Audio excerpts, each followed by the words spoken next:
വണക്കം നண்பர்களே, നമസ്കാരം കൂട്ടുകാരെ, നമസ്കാർ ദോസ്തോ. അപ്പോൾ ഡിങ്കൻ അനുഗ്രഹം കാരണം അള്ളാഹുവിൻ്റെ ശാപം കാരണവും നമുക്കിനി ലൈവുകൾ ചെയ്യാൻ പറ്റും തോന്നണില്ല എന്ന് തന്നെയാണെങ്കിലും നമ്മളുടെ പോരാട്ടം തുടരുക തന്നെ ചെയ്യും. കാരണം മനസ്സാക്ഷിയെ വഞ്ചിക്കാൻ നമ്മളെ കൊണ്ടാവില്ല മക്കളെ, ആവില്ല. ഇനി അപ്പോൾ കഴിഞ്ഞ ലൈവിൻ്റെ തുടർച്ചയാണ്. ഇനി പല സിനിമകളും നമ്മൾ LGBT വിഷയങ്ങളിൽ മുന്നോട്ട് വെച്ചിട്ടുണ്ട്. ഈ പല കാര്യങ്ങളിലും നമ്മൾ പറഞ്ഞ പോലെ തന്നെ ഉള്ള LGBT വിഷയങ്ങളിലുള്ള മിസ്അണ്ടർസ്റ്റാൻഡിങ്സിന് കാരണം LGB എന്ന് പറയുന്ന സംഭവത്തിന്, ലെസ്ബിയൻ, ഗേ, ബൈസെക്സൽ എന്ന് പറയുന്ന സെക്സൽ ഓറിയൻറ്റേഷൻസിന് അല്ലെങ്കിൽ സെക്സൽ അട്രാക്ഷൻസിന് അതിന് ഒരു ട്രാൻസ് എന്ന് പറയുന്ന ഒരു കാറ്റഗറിയായിട്ട് ബന്ധിപ്പിച്ച് നിർത്തുന്നത് കൊണ്ടാണ്. ട്രാൻസ് എന്ന് പറയുന്ന ജെൻഡർ ഐഡൻറ്റിറ്റി ഇഷ്യൂ ആണ്, ഒരു ജെൻഡർ ഐഡൻറ്റിറ്റി ഇഷ്യൂ ആണ്. ആ ഒരു സംഭവമായിട്ട് കൂട്ടിച്ചേർക്കുന്നതുകൊണ്ടാണ് ഇവിടെ പല കൺഫ്യൂഷൻസും വരാൻ കാരണം, പല മിസ്അണ്ടർസ്റ്റാൻഡിങ്സിനും കാരണം. ഇത് വേറെ രീതിയിൽ പഠിക്കേണ്ടതാണ്. നമ്മൾ പറഞ്ഞ പോലെ തന്നെ ശാസ്ത്രീയപരമായിട്ട് പറഞ്ഞ കുറച്ച് കാര്യങ്ങളാണ്. തലച്ചോറിൻ്റെ അടിസ്ഥാനത്തിലും സെക്സൽ ഓറിയൻറ്റേഷൻസ് ഒരു സ്പെക്ട്രമാണ്. ഹെറ്ററോസെക്സാലിറ്റി ഈസ് നോട്ട് ദി നോം. അത് ഒരു നോർമാണ്. പക്ഷേ അവിടെ വേറെ കുറേ സ്പെക്ട്രംസ് ഉണ്ട്. സെക്സൽ ഓറിയൻറ്റേഷൻസ് പല രീതിയിലും വരാം. ആണിന് പെണ്ണിനോട് തോന്നാം, പെണ്ണിന് ആണിനോട് തോന്നാം, ആണിന് ആണിനോട് തോന്നാം, പെണ്ണിന് പെണ്ണിനോട് തോന്നാം. അല്ലെങ്കിൽ ബൈസെക്സലാവും, രണ്ടാൾക്കാരോടും തോന്നാം, ട്രാൻസ്ജെൻഡേഴ്സിനോട് തോന്നാം. ഓക്കെ, അപ്പോൾ ഇതൊക്കെ ഈ ഒരു ലെസ്ബിയൻ, ബൈസെക്സൽ എന്ന് പറയുന്ന ഈ കാറ്റഗറിയിൽ പെടുന്നതാണ്. ഇനി ട്രാൻസ് എന്ന് പറയുന്ന വിഷയം, ട്രാൻസ് വുമൺ, ജെൻഡർ ഐഡൻറ്റിറ്റി, അത് അങ്ങനെ പഠിക്കേണ്ടതാണ്. അത് ഇതിൻ്റെ ഒപ്പം സെക്സൽ ഓറിയൻറ്റേഷൻ്റെ ഒപ്പം പഠിക്കേണ്ടതല്ല. ട്രാൻസ് എന്ന് പറയുന്ന ഒരു സ്പെക്ട്രമാണ്. സിസ് ജെൻഡർ മാൻ, സിസ് ജെൻഡർ വുമൺ, അത് അത്രയല്ല സ്പെക്ട്രത്തിലുള്ളത്. ട്രാൻസ് വുമൺ ഉണ്ട്, ട്രാൻസ് മെൻ ഉണ്ട്. ഇത് കൂടാതെ തന്നെ ആൻഡ്രോഗൈനസ് ആയിട്ടുള്ള, ജെൻഡർ നോൺ ബൈനറി ആയിട്ടുള്ള, ഇത് രണ്ടും പെടാത്ത ആൾക്കാരുണ്ട്. ആൻഡ്രോഗൈനൊക്കെ ജെൻഡർ നോൺ ബൈനറിയിൽ വരും, അല്ലെങ്കിൽ ബൈജെൻഡറൊക്കെ ജെൻഡർ നോൺ ബൈനറിയിൽ വരും. അപ്പോൾ ഇതാണ് വിഷയം. ഇങ്ങനെ പഠനങ്ങൾ, മര്യാദയ്ക്ക് ഗവേഷണം നടത്താത്തത് കൊണ്ട് ഉള്ള പ്രശ്നങ്ങളാണ് ഇതിലൊക്കെ നേരിട്ട് കൊണ്ടിരിക്കുന്നത് പ്രശ്നങ്ങൾ. ഇനി ഇതിലൊന്നും പെടാതെ കിടക്കുന്ന എന്ന് പറയുന്ന ഇൻട്രോസെക്സ്, സെക്സ്വൽ എന്ന് പറയുന്ന എന്ന് പറയുന്ന കാറ്റഗറി, അതൊരു ഫിസിയോളജിക്കൽ കുറച്ച് ഡിസോർഡേഴ്സിൻ്റെ പ്രശ്നം, ഫിസിയോളജി ആയിട്ട് ബന്ധപ്പെട്ട് വരുന്ന ചില അനോമലീസാണ്, അല്ലെങ്കിൽ ചില ഡിസോർഡർ നമുക്ക് പറയാൻ പറ്റുമെന്ന്, ഡിസോർഡേഴ്സാണ് എന്ന് പറയാം ഒരു രീതിയിൽ. അപ്പോൾ അതിനെ റെക്ടിഫൈ ചെയ്യേണ്ടത് ഈ ഒരു ജെൻഡർ ബൈനറിയിലോട്ട് ഉൾപ്പെടുത്തിയിട്ടോ അല്ലെങ്കിൽ LGBT ഉൾപ്പെടുത്തിയിട്ടോ അല്ല, അതിനെ വേറെ രീതിയിൽ പഠിക്കേണ്ടതാണ്. ഇൻ്റർസെക്സ് എന്ന് പറയുന്ന കണ്ടീഷൻ, ആണിന് പെണ്ണിന് സെക്സ് ഓർഗൻസ്, അല്ലെങ്കിൽ രണ്ട് സെക്സ് ഓർഗൻസും ഇല്ലാത്ത അവസ്ഥ സെക്സൽ എന്ന് പറയും. ആ രണ്ട് സെക്സ് ജെൻഡർ എന്ന് പറയാം. അല്ലെങ്കിൽ ആ രണ്ട് സെക്സ് ഓർഗൻസ്, അല്ലെങ്കിൽ അതിൻ്റെ ഒന്നിൻ്റെ പകുതി മറ്റേൻ്റെ പകുതിയൊക്കെ ഉള്ള ഒരു അവസ്ഥ, അതിനാണ് ഇൻ്റർസെക്സ് എന്ന് പറയുന്നത്. ഇമേൻ ഖലീഫ് അതിൻ്റെ ഒരു ഉദാഹരണമാണ്. അപ്പോൾ കൂടുതൽ ഗവേഷണം നടത്തേണ്ട ഒരു മേഖലയാണത്. ഗവേഷണങ്ങൾ നടക്കാത്തത് കൊണ്ട് പല വോക്സ്റ്റേഴ്സും ഇവിടെ വന്നിട്ട് കളിക്കുന്നത് കൊണ്ടുള്ള പ്രശ്നങ്ങളാണ് ഒരു ഭാഗത്ത്. ഗവേഷണം നടത്താത്തത് കൊണ്ട് മതത്തിൻ്റെ ബൈനറി ഇവിടെ അടിച്ചേൽപ്പിക്കാൻ നോക്കുന്നതിൻ്റെ പ്രശ്നങ്ങളാണ് മറുഭാഗത്ത്. ഇത് രണ്ടും ആരോഗ്യത്തിന് ഹാനികരമാണ്. ഇത് രണ്ടും LGB എന്ന് പറയുന്ന സെക്സൽ ഓറിയൻറ്റേഷൻസിനും ട്രാൻസ് എന്ന് പറയുന്ന ജെൻഡർ ഐഡൻറ്റിറ്റിക്കും ഫിസിയോളജിക്കൽ ഇഷ്യൂസ് ഉള്ള ഐക്കും എക്കും ഹാനികരമാണ്. അവരുടെ റൈറ്റ്സിന് ഹാനികരമാണ്. ഇനി ഇതിനെ പറ്റി വ്യക്തമായി ശക്തമായി അവരുടെ വേദനകൾ മുന്നോട്ട് വെക്കുകയും അവരുടെ ജീവിതം മുന്നോട്ട് വെക്കുകയും ചെയ്ത് ലൂടെ നമുക്ക് അവരുടെ ജീവിതം മനസ്സിലാക്കാൻ പറ്റാവുന്നതാണ്. അതിൻ്റെ ഏറ്റവും വലിയ ഉദാഹരണങ്ങളായിട്ട് രണ്ട് സിനിമകൾ ഞാൻ പരിചയപ്പെടുത്താം. ജെൻഡർ ഓറിയൻറ്റേഷൻ്റെ കാര്യത്തിലാണെന്നുണ്ടെങ്കിൽ ഗേ ആയിട്ടുള്ള ആലൻ ട്യൂറിങ്ങിൻ്റെ കഥ പറയുന്ന ഇമിറ്റേഷൻ ഗെയിം എന്ന് പറഞ്ഞ സിനിമ, അതിൽ ബെനഡിക്റ്റ് കുംബർബാച്ചിന് ഓസ്കാർ അവാർഡ്, ബെനഡിക്റ്റ് കുംബർബാച്ചിനാണോ സ്റ്റോറിക്കാണോ ഓസ്കാർ അവാർഡ് കിട്ടിയെന്ന് അറിയില്ല, പക്ഷേ ഒരു ഓസ്കാർ അവാർഡ് കിട്ടിയൊരു സിനിമയാണത്. അദ്ദേഹം ആലൻ ട്യൂറിങ് എന്ന് പറയുന്ന ശാസ്ത്രജ്ഞൻ കമ്പ്യൂട്ടർ കോഡിംഗ് കാര്യങ്ങൾ മുന്നോട്ട് വെക്കുകയും സോഫ്റ്റ്വെയറിന് വലിയ ഡെവലപ്മെൻറ്റിന് വലിയൊരു കാര്യങ്ങൾ ചെയ്തിട്ടുള്ള ഫാദർ ഓഫ് മോഡേൺ കമ്പ്യൂട്ടിംഗ് എന്ന് വരെ പറയപ്പെടുന്ന ഒരാളെ, അദ്ദേഹത്തിൻ്റെ സെക്സൽ ഓറിയൻറ്റേഷൻ കൊണ്ട് മാത്രം UK ഗവൺമെൻറ്റും ബാക്കിയുള്ളവരും അദ്ദേഹത്തിന് കൺവേർഷൻ തെറാപ്പിക്ക് വിധേയമാക്കുകയും സമൂഹം അദ്ദേഹത്തിനെ ചവിട്ടിത്തേക്കുകയും ചെയ്തിരുന്ന, മതത്തിൻ്റെ അടിസ്ഥാനത്തിലുള്ള സമൂഹം അദ്ദേഹത്തിനെ ചവിട്ടിത്തേക്കുകയും ചെയ്തിരുന്ന അദ്ദേഹത്തിൻ്റെ കഥ പറയുന്ന സിനിമയാണ് ഇമിറ്റേഷൻ ഗെയിം. വളരെ വിദഗ്ധമായി, വളരെ ഭംഗിയായിട്ട് ആ റോള് ബെനഡിക്റ്റ് കുംബർബാച്ച് ചെയ്തിട്ടുണ്ട്. ഇനി മുന്നോട്ട് വെച്ചിരുന്ന കണ്ടുപിടുത്തങ്ങളുടെ അടിസ്ഥാനത്തിലാണ് അലൈസ് എന്ന് പറയുന്ന അമേരിക്ക UK അടങ്ങുന്ന ആൾക്കാർ ഹിറ്റ്ലർ മുസോളിനിയും ജപ്പാനും അടങ്ങുന്ന ആ ഡിക്റ്റേറ്റർഷിപ്പിനെതിരെ ആക്സിസിനെതിരെ വിജയിക്കാൻ കാരണം സെക്കൻഡ് വേൾഡ് വാറിൽ. ഇത്രയധികം കാര്യങ്ങൾ മുന്നോട്ട് വെക്കുക ചെയ്തിട്ട് ഇത്രയധികം ലോകത്തിന് ഗുണം ചെയ്തിട്ടുള്ള ഒരു മനുഷ്യനെ സെക്സ്വൽ ഓറിയൻറ്റേഷൻ കൊണ്ട് മാത്രം അദ്ദേഹത്തിനെ ചവിട്ടി താഴ്ത്തുകയും അദ്ദേഹത്തിൻ്റെ ആത്മഹത്യയുടെ വക്കിലെത്തുകയും അദ്ദേഹം അവസാനം ആത്മഹത്യ ചെയ്യുകയാണ്. ആ കഥയാണ് ഇമിറ്റേഷൻ ഗെയിം. ഇനി ട്രാൻസ് ഇഷ്യൂവിൽ ട്രാൻസ് വുമൺ എന്ന് പറയുന്ന കാറ്റഗറീൻ്റെ കഥ പറയുന്ന ഒരു കഥയാണ് ഡാനിഷ് ഗേൾ എന്ന് പറയുന്നത്. 2015 ഇറങ്ങിയതാണെന്ന് തോന്നുന്നു. ഇതിനും ഓസ്കാർ നോമിനേഷൻസ് ഉണ്ടെന്നാണ് എൻ്റെ ഒരു അറിവ്. ഡാനിഷ് ഗേൾ കഥ പറയുന്നത് ലിലി എൽബെ എന്ന് പറയുന്ന ട്രാൻസ് വുമൺ, ആണായി ജനിക്കുകയും പെണ്ണായി മാറുകയും ചെയ്തിട്ടുള്ള ഒരു വ്യക്തിയുടെ കഥയാണ്. അദ്ദേഹം ചെറുപ്പം തൊട്ടേ സെക്സ്വൽ ജെൻഡർ ഇഷ്യൂസായിട്ട് സ്ട്രഗിൾ ചെയ്യുകയും കല്യാണം കഴിക്കുകയും കല്യാണത്തിന് ശേഷം ഭാര്യയുമായിട്ടുള്ള പല ഇൻട്രാക്ഷൻസിലും അദ്ദേഹം മനസ്സിലാക്കുകയാണ് ഞാനൊരു പെണ്ണാണെന്നുള്ള രീതിയിൽ.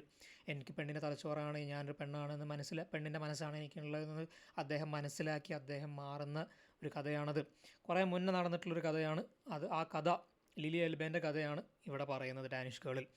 അദ്ദേഹം അവസാനം പെണ്ണാവാൻ പല ഓപ്പറേഷൻ ചെയ്യുകയും അവസാനം യൂട്രസ് വെച്ചിട്ട് കുട്ടീനെ ഉണ്ടാവണം, ഒരു കുട്ടിയെ ഗർഭം ധരിക്കണം എന്നുള്ള ആത്മാർത്ഥമായ ആഗ്രഹം കൊണ്ട് റിസ്കുകൾ ഉണ്ട് എന്ന് അറിഞ്ഞിട്ടും അദ്ദേഹം ആ ഓപ്പറേഷന് വിധേയമാവുകയും ഓപ്പറേഷൻ ചെയ്തതിന് ശേഷം ഓട്ടോ ഇമ്മ്യൂണിറ്റി ഡിസോർഡർ കാരണം, അതായത് ആണിൻ്റെ ശരീരമായതുകൊണ്ട് പെണ്ണിൻ്റെ അവയവങ്ങൾ സ്വീകരിക്കാൻ പറ്റാത്തത് കൊണ്ടും വേറൊരു അവയവം സ്വീകരിക്കാൻ ഈ ഒരു ശരീരത്തിലോട്ട് ആ അവയവം എടുത്ത് വെക്കുകയാണെന്നുണ്ടെങ്കിൽ നമ്മുടെ ശരീരത്തിൻ്റെ ഉള്ളിലുള്ള വൈറ്റ് ബ്ലഡ് സെൽസ് അതിനെ അറ്റാക്ക് ചെയ്തിട്ട് ഓട്ടോ ഇമ്മ്യൂണിറ്റി വന്ന് നമ്മൾ മരിച്ചു പോകും. അതുകൊണ്ടും യൂട്രസ് ഉള്ളിലോട്ട് എടുത്ത് വെച്ചപ്പോൾ, അദ്ദേഹത്തിൻ്റെ ഉള്ളിലോട്ട് വേറൊരു സ്ത്രീയുടെ യൂട്രസ് എടുത്ത് വെച്ചപ്പോൾ അദ്ദേഹം ഓട്ടോ ഇമ്മ്യൂണിറ്റി വന്നിട്ട് മരണപ്പെടുകയാണ്. ഓട്ടോ ഇമ്മ്യൂണിറ്റി വന്ന് മരണപ്പെടുകയാണ്. ലിലി എൽബ എന്ന് പറയുന്ന ആ ട്രാൻസ് വുമൺ അവർ മരണപ്പെടുകയാണ്. ഇതാണ് ഡാനിഷ് ഗേളിൻ്റെ കഥ. ഇനി നമ്മുടെ ഇപ്പോൾ അടുത്ത് വന്ന ഒരു വിഷയമാണ് മാത്തമാറ്റിക്സിലൂടെ ദൈവമുണ്ട് എന്ന് തെളിയിക്കാൻ പറ്റുമെന്ന് പറയുന്ന ഒരു വിഷയം. വില്ലി സൂൺ എന്ന് പറയുന്ന മാത്തമാറ്റീഷ്യനാണ് പറഞ്ഞിട്ടുള്ളത് ദൈവത്തിന് തെളിയിക്കാൻ പറ്റുന്നുള്ളത്. അവിടെ നമ്മൾ ശ്രദ്ധിക്കേണ്ട ഒരു വ്യക്തമായിട്ടുള്ള കാര്യം എന്താണെന്ന് വെച്ച് കഴിഞ്ഞാൽ, വില്ലി സൂൺ പറയുന്നത് മാത്തമാറ്റിക്കൽ മോഡൽസ് വെച്ചിട്ട്, മാത്തമാറ്റിക്കൽ ഇക്വേഷൻസ് വെച്ചിട്ട് ദൈവത്തിൻ്റെ സൃഷ്ടിയെ നമുക്ക് തെളിയിക്കാൻ പറ്റും എന്നാണ് പറയുന്നത്. തെളിയിച്ചു എന്നല്ല പറയുന്നത്. ഇവിടുത്തെ ഇന്ത്യൻ മീഡിയകൾ പറഞ്ഞത് തെളിയിച്ചു എന്നാണ്. ഇൻ്റർനാഷണൽ മീഡിയകൾ പറഞ്ഞത് തെളിയിക്കാം എന്നാണ്. അദ്ദേഹവും തെളിയിക്കാം എന്നാണ് പറഞ്ഞത്, തെളിയിച്ചിട്ടില്ല. അത് രണ്ടും തമ്മിൽ വ്യത്യാസമുണ്ട്. തെളിയിക്കാത്തടത്തോളം കാലം ദൈവമില്ല എന്ന് തന്നെ നമ്മൾ പറയേണ്ടി വരും. കാരണം ദൈവമുണ്ട് എന്നുള്ളതിൻ്റെ തെളിവ് ദൈവം തന്നെ പറഞ്ഞിട്ടില്ല. ദൈവം അറിയിച്ചു തരേണ്ടതല്ലേ. പിന്നെ ഇത്രയൊക്കെ ബാലിശമായിട്ടുള്ള ദൈവം അവിടെ ഉണ്ടാവുമോ? അതായത് ക്രിസ്ത്യാനിയെ ജനിച്ചതുകൊണ്ട് നരകത്തിലിടുക, ഹിന്ദുവെ ജനിച്ചതുകൊണ്ട് നരകത്തിലിടുക, മുസ്ലിമെ ജനിച്ചിട്ട് സ്വർഗത്തിലിടുക, എനിക്ക് തോന്നുന്നില്ല. ഓൾ പ്രോബബിലിറ്റീസ് 99% പ്രോബബിലിറ്റി എനിക്ക് പറയാൻ പറ്റും. അങ്ങനെ 99.9% എനിക്ക് പറയാൻ പറ്റും. 99% നമുക്ക് പറയാൻ പറ്റും. 1% നമുക്ക് വേണമെങ്കിൽ വിട്ടുകളയാം. 99% ശാസ്ത്രീയപരമായിട്ട് പറയുമ്പോൾ 99% ഈസ് ഹൈലി പ്രോബബിൾ. അത് അത്രയും കൺഫേംഡ് ആണ്. നമുക്ക് ഒരിക്കലും 1% പറയാൻ പറ്റില്ല. അപ്പോൾ ആ 99% പ്രോബിലിറ്റി വെച്ച് നമുക്ക് പറയാൻ പറ്റും ഗോഡ് ഡസ് നോട്ട് എക്സിസ്റ്റ്. ഇനി ഗോഡ് എക്സിസ്റ്റ് ചെയ്യുന്നുണ്ടെങ്കിൽ തന്നെ അതൊരിക്കലും നരകവും സ്വർഗവും കൊടുക്കുന്ന ബാലിശമായിട്ടുള്ള ദൈവമാവില്ലെന്ന് 99% പറയാൻ പറ്റും. ഇനി ഇവിടെ അതാണ് ഇവിടുത്തെ ഇഷ്യൂ. നമ്മൾ കുറേ മുന്നേ പറഞ്ഞിട്ടുള്ള കാര്യമാണ് പല ലൈവുകളിലും. തീസം എന്ന് പറയുന്ന ആശയം എങ്ങനെ ഉണ്ടായി വന്നു എന്നുള്ളത്, ദൈവവിശ്വാസം. പിന്നീട് ദൈവവിശ്വാസം ഉണ്ടായി വന്നതിന് ശേഷം ശാസ്ത്രജ്ഞന്മാർ, ഫിലോസഫേഴ്സ് ഇതിലൂടെ നോക്കിക്കാണുമ്പോൾ മനസ്സിലാവുകയാണ് ആ ദൈവത്തിന് മനുഷ്യൻ്റെ കേസിലോ മൃഗങ്ങളുടെ കേസിലോ ഒരു കെയറുമില്ല. അതുകൊണ്ടാണ് ഇത്രയധികം പ്രശ്നങ്ങളും പ്രയാസങ്ങളും അസുഖങ്ങളും ഒക്കെ ഉള്ള ആൾക്കാർ ഈ ലോകത്ത് ജനിക്കുന്നത്. ദൈവത്തിൻ്റെ അസ്തിത്വത്തിന് ഒരു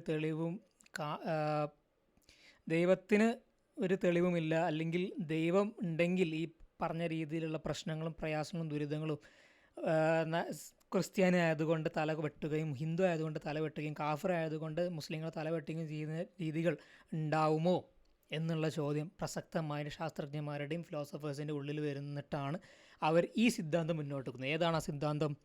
ദൈവം ഉണ്ട്, പക്ഷെ ആ ദൈവം it doesn't bother about it's creations. അദ്ദേഹം, ആ ദൈവം എന്ന് പറയുന്നത് അത് ചുമ്മാ ഒരു സാധനം അങ്ങ് ഉണ്ടാക്കിയിട്ടു. ആ സാധനങ്ങൾ എന്ത് ചെയ്യുന്നെന്നോ, ആ സാധനങ്ങൾക്ക് എന്ത് വരുന്നെന്നോ, ആ സാധനങ്ങൾ എന്നെ ആരാധിക്കണമെന്നോ ആരാധിക്കേണ്ടതെന്നോ, ആ സാധനങ്ങളെ സ്വർഗത്തിലിടണം നരകത്തിലിടണമെന്നോ, ആ സാധനങ്ങൾ നന്മ ചെയ്യേണ്ട തിന്മ ചെയ്യേണ്ടതെന്നോ ആ ദൈവത്തിനൊരു കെയറുമില്ല. അങ്ങനത്തെ ഒരു ദൈവവിശ്വാസത്തിനെയാണ്, ആ ഒരു എനർജി എന്ന രീതിയിലുള്ള ഒരു ദൈവവിശ്വാസത്തിനെയാണ് നമ്മൾ ഡീയിസം എന്ന് പറയുന്നത്. പിന്നീട് ആ ഡീയിസത്തിൽ നിന്നാണ് അഗ്നോസ്റ്റിസിസം വരുന്നത്. അതായത് ശാസ്ത്രീയപരമായ ദൈവത്തിന് തെളിവുകളില്ല, ഇനി ഭാവിയിൽ തെളിയിക്കപ്പെടുന്നുണ്ടോ ഇല്ലയെന്ന് നമുക്ക് പറയാൻ പറ്റില്ല, പക്ഷേ ഇത്രയും കാലമായിട്ട് ദൈവത്തിന് തെളിവില്ല എന്ന് പറയുന്നൊരു സിദ്ധാന്തമാണ് അഗ്നോസ്റ്റിസിസം. അതിൽ നിന്ന് ഉടലെടുത്തതാണ് അത്തൈസം, ദൈവം ഇല്ല എന്നുള്ള വിശ്വാസം. അത് നമ്മൾ ഈ പറഞ്ഞ പോലെ തന്നെ പ്രോബ്ലത്തിൻ്റെ അടിസ്ഥാനത്തിൽ വന്നതാണ്. ഇനി നമ്മൾ ഈ ഒരു കൺക്ലൂഷൻ പറയുകയാണെന്നുണ്ടെങ്കിൽ, ഈ ഒരു ടോക്കിൻ്റെ കൺക്ലൂഷൻ പറയുകയാണെന്നുണ്ടെങ്കിൽ, വോക്കിസം അത് ഡേഞ്ചറസ് ആണ് സൊസൈറ്റിക്ക്. അത് റിലീജിയസ് ബൈനറി മെൻറ്റാലിറ്റി ഉള്ളതുപോലെ തന്നെ ഈ ട്രാൻസ്ജെൻഡർ ഇഷ്യൂസിനെയും പിന്നെ സെക്സ്വൽ ഓറിയൻറ്റേഷൻ ഇഷ്യൂസിനെയും ഇങ്ങനെ അടിച്ചമർത്തപ്പെട്ട സ്ത്രീ വിഷയങ്ങളിലും ഒക്കെ അത് കൂടുതൽ ഡാമേജാണ് ഉണ്ടാക്കാൻ പോകുന്നത് ഭാവിയിൽ. കൂടുതലായിട്ട് റിസർച്ച് നടത്തേണ്ട ഒരു വിഷയമാണ് LGBT വിഷയങ്ങൾ, IA വിഷയങ്ങൾ. അതിൽ കൂടുതൽ റിസർച്ച് നടത്തി ആ രീതിയിൽ സയൻറ്റിഫിക്കായിട്ട് ആൾക്കാർക്ക് മനസ്സിലാവുന്ന രീതിയിൽ എക്സ്പ്ലെയിൻ ചെയ്ത് കൊടുക്കുകയാണ്, വിശദീകരിച്ച് കൊടുക്കുകയാണ് വേണ്ടത്. അല്ലാതെ അല്പ അറിവ് കൊണ്ട് ഉൾത്തിരിഞ്ഞുകൊണ്ടും ഹാഫ് കുക്ക്ഡ് ആയിട്ടുള്ള ഹാഫ് ബേക്ക്ഡ് ആയിട്ടുള്ള അറിവുകൾ ദയവ് ചെയ്ത് പകർന്നു കൊടുക്കരുത് ഈ വിഷയങ്ങളിൽ. അത് കൂടുതലായിട്ട് പ്രശ്നങ്ങളായിട്ടും ഹാമിലോട്ടുമാണ് നയിക്കുന്നത് society as a whole. Childhood transition അല്ലെങ്കിൽ അഡോളസൻസിലുള്ള ട്രാൻസിഷൻസ് ഒരു റിസ്കി ബിസിനസ്സാണ്. അതിൽ കൂടുതൽ റിസർച്ച് വേണ്ടതുണ്ട്. ഇപ്പോഴത്തെ റിസർച്ച്, ഇതുവരെയുള്ള റിസർച്ചിൽ എൻ്റെ അടിസ്ഥാനത്തിൽ ഞാൻ പറയുന്നത് അത് ചെയ്യാൻ പാടില്ലാത്തതാണ്. മറിച്ച് 21-ാം വയസ്സിന് ശേഷം അവർ തന്നെ തീരുമാനിക്കട്ടെ. എന്നിട്ട് അവർ ഡോക്ടർമാരെയും പാരൻസിനെയും കുടുംബത്തിനെയും കൺസൾട്ട് ചെയ്ത്, അതിനപ്പുറം ശാസ്ത്രീയപരമായിട്ടുള്ള റിസർച്ചേഴ്സിനെ കൺസൾട്ട് ചെയ്ത്, അതിലപ്പുറം പേഴ്സണൽ ഡോക്ടേഴ്സിനെയും സർജൻസിനെയും സൈക്കോളജിസ്റ്റിനെയും കൺസൾട്ട് ചെയ്തിട്ട് അവർ തീരുമാനിക്കട്ടെ. അതാണ് വേണ്ടത്. ഈ ദൈവത്തിൻ്റെ അസ്തിത്വം വില്ലി സൂണും പിന്നെ തെളിയിച്ചിട്ടില്ല. തെളിയിക്കാം എന്നേ പറഞ്ഞിട്ടുള്ളൂ. ഈ ഇന്ത്യൻ മീഡിയ അതിനെ വളച്ചൊടിക്കുകയാണ് ചെയ്തത്. എന്തിനോ വേണ്ടി തിളയ്ക്കുന്ന സാമ്പാർ. ഇനി നമ്മൾ പറഞ്ഞ പോലെ തന്നെ, ഇനി ദൈവം കൊണ്ട് തെളിയിക്കപ്പെട്ടാൽ തന്നെ അതൊരു ഡീയിസ്റ്റിക് ഗോഡാണ്. It doesn't care about heaven, hell, human welfare, good, bad, evil, anything. Okay, അതുകൊണ്ട് തന്നെ ആ ദൈവത്തിന് നിന്നെ സ്വർഗത്തിലിടാനോ നരകത്തിലിടാനോ പോകുന്നില്ല. ആ ദൈവം നിൻ്റെ അള്ളാഹു അല്ല, നിൻ്റെ യഹോവ അല്ല എന്ന് വേണമെങ്കിൽ പറയേണ്ടി വരും. കാരണം യഹോവയും നരകത്തിൽ തന്നെയാണല്ലോ ഇടുന്നത്. പരിശുദ്ധാത്മാവായിട്ടുള്ള ജീസസിൻ്റെ ദൈവവും ആവില്ല, കാരണം അവിടെ നരകം സ്വർഗം ഉണ്ടല്ലോ. അവിടെയാണ് പ്രശ്നം. ഇതൊന്നും പെടാതെ ഒരു എനർജി എന്നുള്ള രീതിയിൽ മാത്രം നമുക്ക് ആ ദൈവത്തിനെ സങ്കല്പിക്കാം. ആ ദൈവം ഉണ്ടെങ്കിൽ തന്നെ അത് 99% നമുക്ക് പറയാൻ പറ്റും ആ ദൈവം തീയിസ്റ്റിക് മതങ്ങളായിട്ടുള്ള ഇസ്ലാമും ക്രിസ്ത്യാനിറ്റി ഹിന്ദുയിസവും വെക്കുന്ന, അല്ലെങ്കിൽ വേറെ ഏത് ജൂതയിസവും മുന്നിലോട്ട് വെക്കുന്ന, സ്വർഗം നരകം കൊടുക്കുന്ന ദൈവം എന്നുള്ള ചിന്താഗതി വെക്കുന്ന ഒരു മതത്തിൻ്റെ ദൈവം അല്ല അത്. അതുകൊണ്ട് തന്നെ ദൈവത്തിൻ്റെ അടിസ്ഥാനത്തിലുള്ള മതത്തിനുള്ള പ്രസക്തി നിയർ ടു നില്ലാണ്. അതിന് പ്രസക്തി ഇല്ല. വേണമെങ്കിൽ നമുക്ക് 1% കൊടുക്കാം. സ്പിരിച്വാലിറ്റി, മനസ്സഭ എന്നൊക്കെ പറഞ്ഞ ആൾക്കാർക്ക് നടക്കേണ്ട വേണമല്ലോ. പോട്ടെ, 99% ഉണ്ടാവുകയാണെങ്കിൽ തന്നെ ഒരു സ്വർഗം നരകം കൊടുക്കുന്ന ദൈവം 99% ഇല്ല.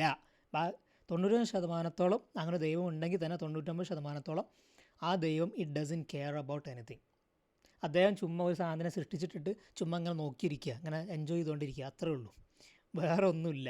സ്വർഗം നരകം കൊടുക്കുന്ന സാധനം അല്ല അത്. ഓക്കെ, ഇനി നമ്മൾ അത്തൈസത്തിൻ്റെയും തീസിനും, ദൈവമില്ല എന്നുള്ള ചിന്താഗതിൻ്റെയും ദൈവമുണ്ടെന്നുള്ള ചിന്താഗതിയും നമ്മൾ നോക്കുകയാണെങ്കിൽ തന്നെ അവിടെ 70 to 80% പ്രോബബിലിറ്റി അത് അത്തൈസത്തിനാണ്, ദൈവമില്ല എന്നുള്ള സാധനത്തിന് തന്നെയാണ്. കാരണം ഇത്രയും കാലമായിട്ട് ആ ദൈവം അതുണ്ട് എന്നുള്ള രീതിയിലെങ്കിലും പറയേണ്ടതായിരുന്നു. കാരണം ഇത്രയും പൊല്ലാപ്പ് ഇവിടെ നടന്നുകൊണ്ടിരിക്കുകയല്ലേ. ദൈവത്തിൻ്റെ പേരിൽ മുസ്ലിങ്ങൾ ബാക്കിയുള്ളവരെ കൊല്ലാക്കൊല ചെയ്യുകയാണ്, ബോംബ് പൊട്ടിച്ച് ചാവേറായി പോയിട്ട് ആൾക്കാരെ കൊല്ലാക്കൊല ചെയ്യുകയാണ്. പിന്നെ പാവപ്പെട്ട ഒന്നും അറിയാത്ത കുഞ്ഞുങ്ങളെയും പിന്നെ സ്ത്രീകളെയും ഒക്കെ കൊന്നൊടുക്കുകയാണ്. ജൂതന്മാരെ, ക്രിസ്ത്യാനികളെയും LGBT കാരും ഒക്കെ കൊന്നൊടുക്കുകയാണ് മുസ്ലിങ്ങൾ.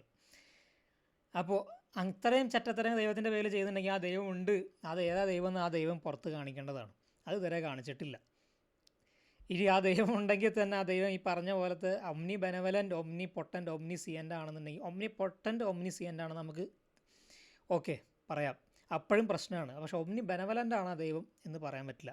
അപ്പോഴും അത്തയിസത്തിനാണ് അവിടെ ദീസത്തിനെക്കാട്ടിലും തെളിവുകളുള്ളത്. 70-80% ദൈവം ഇല്ല എന്ന് തന്നെ നമുക്ക് പറയേണ്ടി വരും. ഇനി അപ്പോൾ ഇത്രയേ ഉള്ളൂ നമ്മൾ ഇപ്പോഴത്തെ സംസാരം സെഷൻ.